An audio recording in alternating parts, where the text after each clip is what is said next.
Hi, I'm Stephanie. And I'm Zach.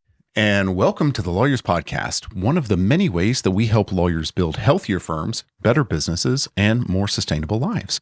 Today, Stephanie and Debbie continue their conversation on the Be a Next Level Leader book with the second in the foundations of leading people. So, Zach, one of the things that we have for lawyers to help them is the small firm scorecard. We like building tools and resources that really help lawyers. And we've talked about it before, but we keep giving it facelifts. And the latest one, I think you just updated it, not in substance, but made it even easier for people to do it on our website. Yeah, this is a tool that we've had around. Oh man, this is probably one of the first tools that was built on the Lawyerist website as kind of like get your shit in order. It is a tool that helps you kind of assess where you are. And you and I have talked about this where it's not, originally it was kind of a grading tool of like, did you get an A? Did you get a D? Something like that. But it's, as we've played with this, as we've made it better and it's matured, it's really become more of just an assessment. Where are you? No grade, no like, oh, you suck at running your firm. No. Where are you? And also it continues to change, right? Yeah. Like the firm grows and evolves, and what worked when you were 3 people won't work when you're 7. And now you might need a new system for that. So it's something that you can kind of keep coming back to, revisiting and retaking and seeing what's changing and where should your priorities and focus be based on where you are right now. And so now we've actually made it to where you can take it and save it and take it multiple times. And I think that's phenomenal because it gives us, we've essentially put a time dimension into this. So you can see how your firm has moved through really being a healthy firm over time. So if I take it now and then I take it again at the first of the year, I'll be able to see both and see what moved and what changed. Yeah, you'll have to connect with us. But yeah, you'll be able to see what's moved and what's changed. Especially our labsters can easily see that. But if you've taken it multiple times, you'll be able to see from now, you'll be able to see how it's adjusted. And I think that's really important. I think that's a really cool addition that we've made to this. So you can go find it at Lawyerist.com/scorecard. And I think we've made it pretty easy to take now. I mean, I feel like if you're listening, you should go take it, even if you've taken it before, because now you're going to be able to see the changes over time. So go and get a new baseline, even if maybe you have a baseline from before, but now you get a new baseline so that we can really start helping you track where you are with your firm. I think that's an amazing thing to do. Yeah. It's free. It's easy. 20 questions. 20 questions. Yeah. Lawyerist.com/scorecard. Would love for everybody to go out and take it. All right. Sounds good. So now let's check out my next conversation with Debbie.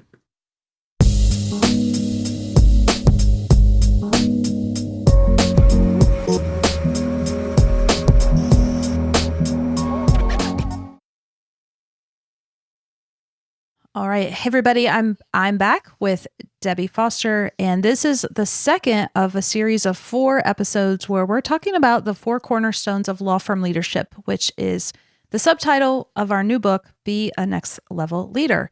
And so the second cornerstone, last time we talked about leading self and how we have to show up, we bring the weather, and we really set the tone for the whole team. And now we're moving into leading people. And there's a lot of meat here because our firms are made up of people. They are our biggest assets, right? Like that's what the law firm really has to bring is our people. And so Debbie, when you think about leading people, and there's a lot to unpack in this one, but what do you tell people about to get started on leading people? So the first thing that I'll say is that there are often very clear lines when you think about leading people. So if you are a leader in a law firm, you probably have some people that you actually lead, that you are their boss. We'll use that word. And then there are other people that report to multiple people. That's one of the structural things in a law firm, right? All of the legal assistants might report to you, But the legal assistant thinks that their boss is the lawyer that they work for, right? And so they have this little mixed authority that comes with their role because of the kind of work that they do. It's a relationship business. People are your most important asset, and how we think about people really being successful in our firms is often connected back to this second cornerstone. How do we as a firm lead people? You can be a great people leader. If other people in your firm who are influencing the people that work there are not great people leaders, you're working double duty, right? And so some of this here is, how do we think about, from a law firm perspective, what is important to us when it comes to leading people? In the book, we talk about 4 things. We talk about trust, we talk about development, we talk about communication, and perhaps the hardest one, holding standards. That's really what leading people is about if we were to boil it down to 4 things. Yeah. This is one of those areas too where I think it was just sort of expected that we'd figure it out.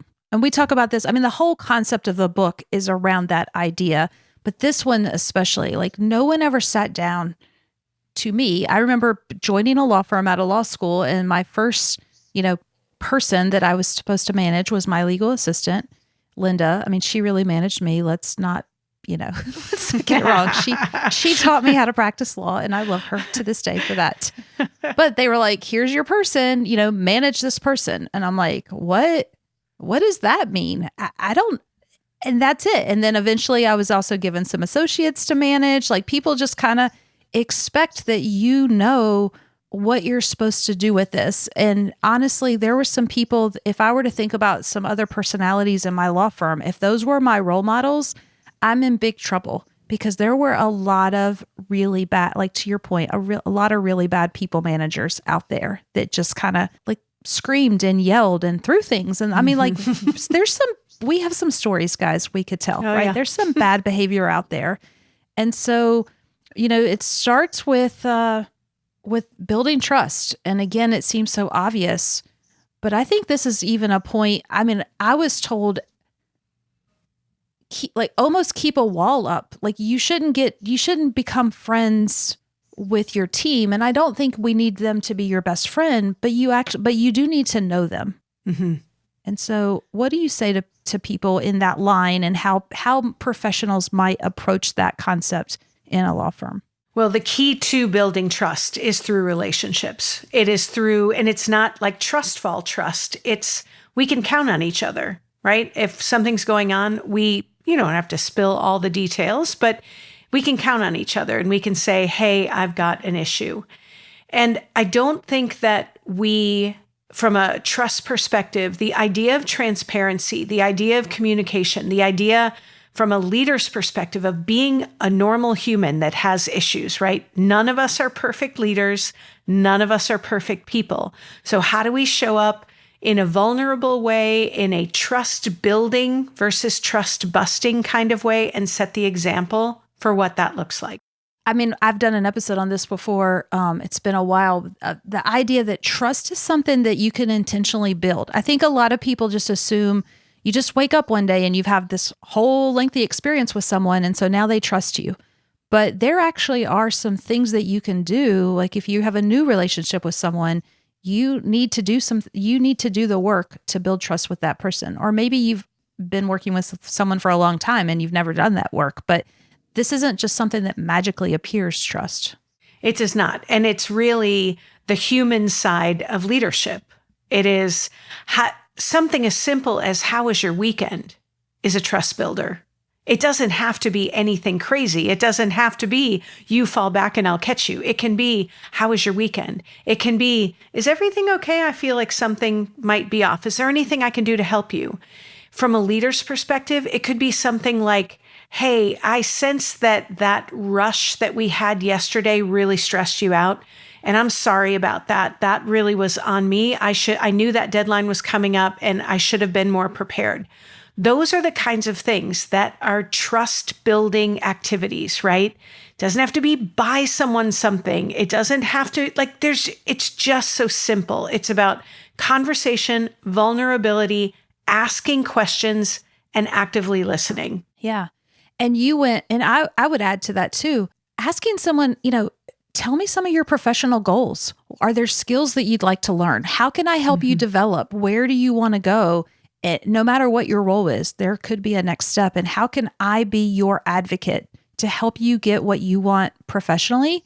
Man, if somebody came to me and said that's another trust builder. And it shows that you're taking an active interest in that person and what they want in their life. So again, you don't have to be their best friend, but you should know what they want, and you should know a little bit about their life. So you can ask those, how was your weekend questions? Yeah. And sometimes it's as simple as like looking at their desk. Do they have a picture of a cat on their desk? Then you should say, is that your cat? Right? It's just observing what's going on around you.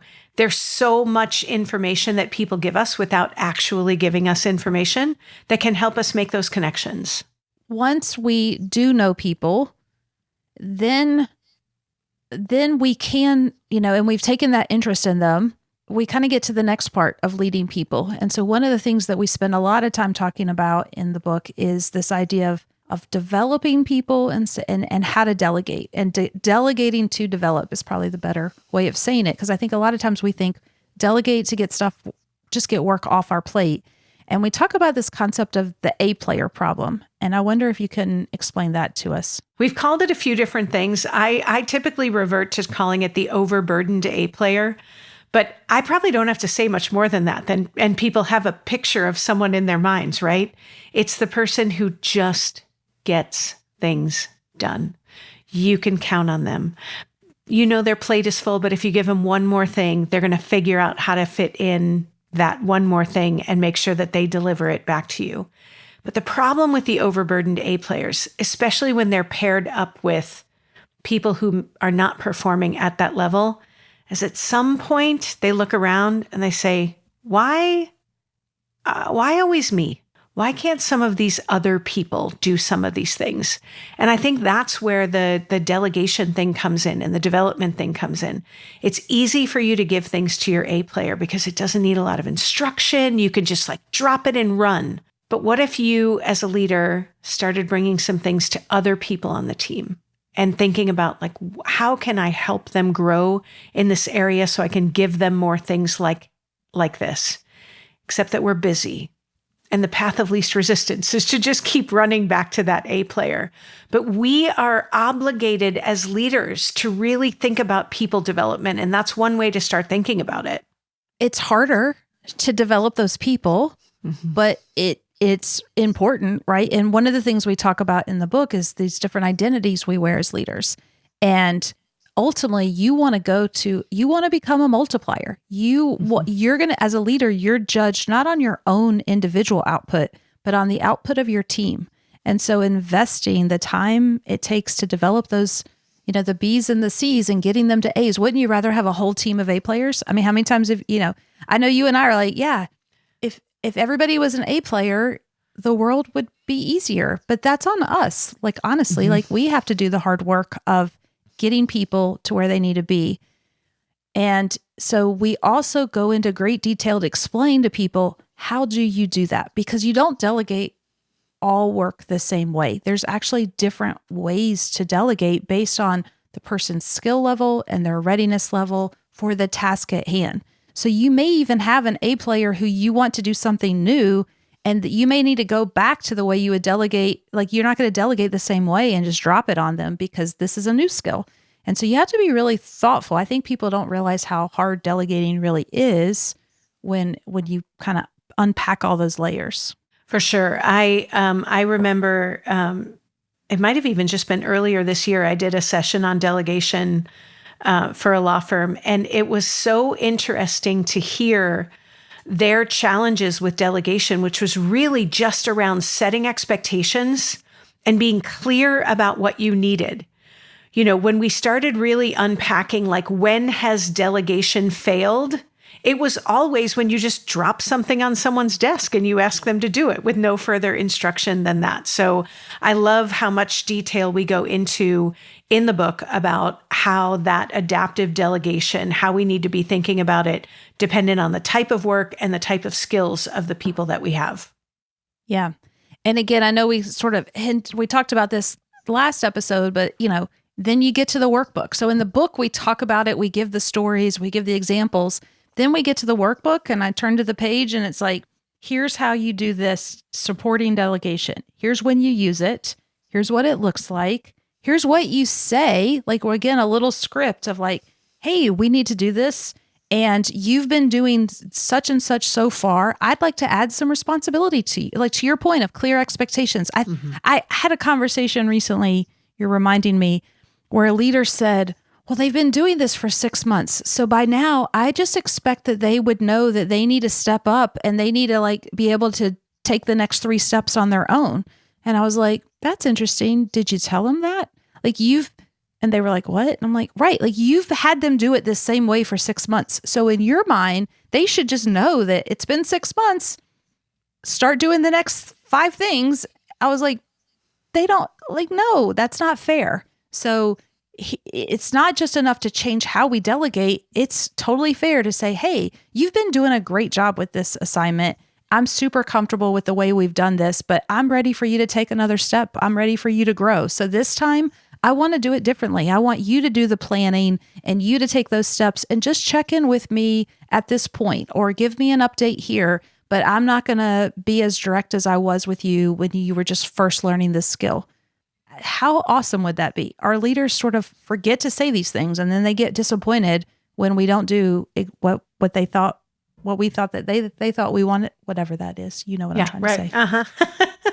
Well, and I think it's a great segue into thinking about feedback, right?